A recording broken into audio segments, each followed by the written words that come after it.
Soti Hontu Namo Buddhaya.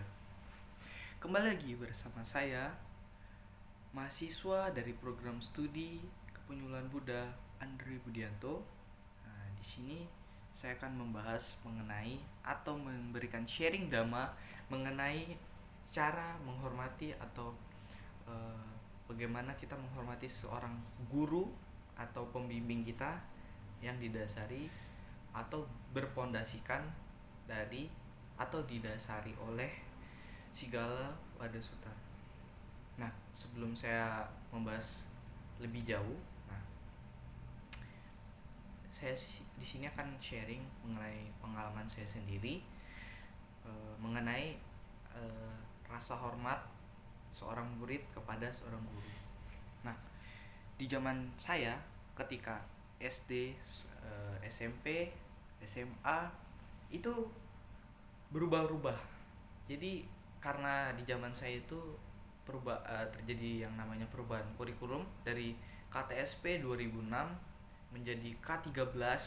Kemudian pada saya SMA dirubah lagi menjadi K13 edisi revisi 2017 dan 2019. Nah, saya mulai dari yang SD dulu. Nah, ketika SD itu di zaman saya guru itu disegani atau ditakuti. Kenapa demikian?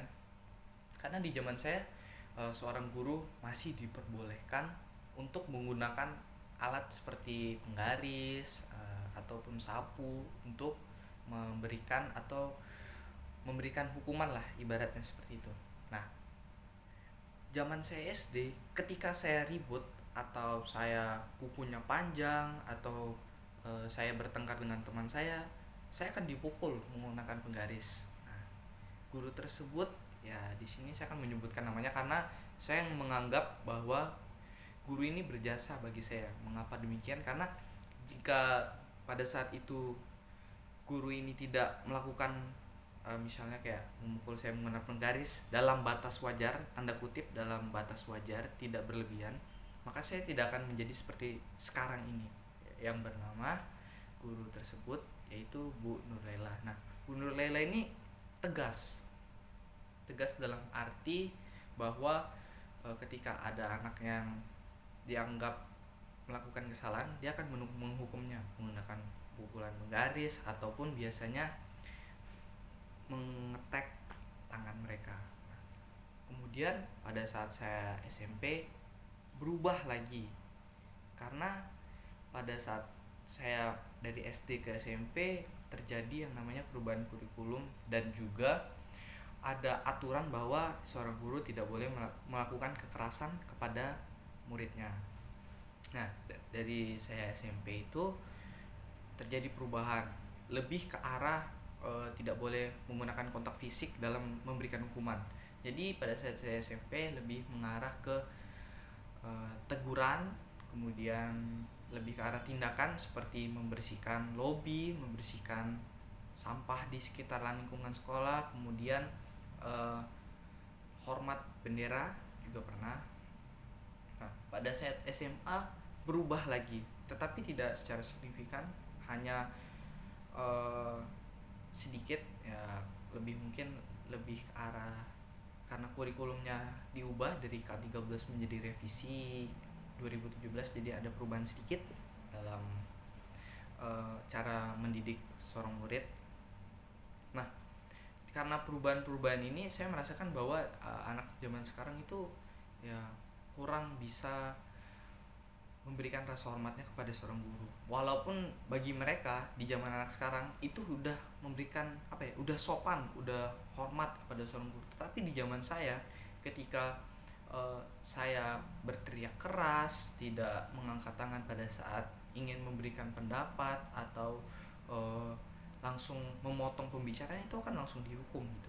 Tetapi berbeda dengan sekarang, anak zaman sekarang. Anak zaman sekarang emang aktif dalam untuk berekspresi, tetapi mereka lupa akan batasan yang seperti di zaman saya tadi, seperti harus mengangkat tangan, tidak boleh memotong pembicaraan dari temannya dan lain sebagainya, lebih kurang menghormat lah. Agak sedikit ada penurunan dari hal tersebut. Nah, jika kita kaitkan dengan Sigala Wadasuta, yang dimana menghormat ke arah selatan berarti menghormat guru, seorang guru, pembimbing kita. Nah, dikatakan bahwa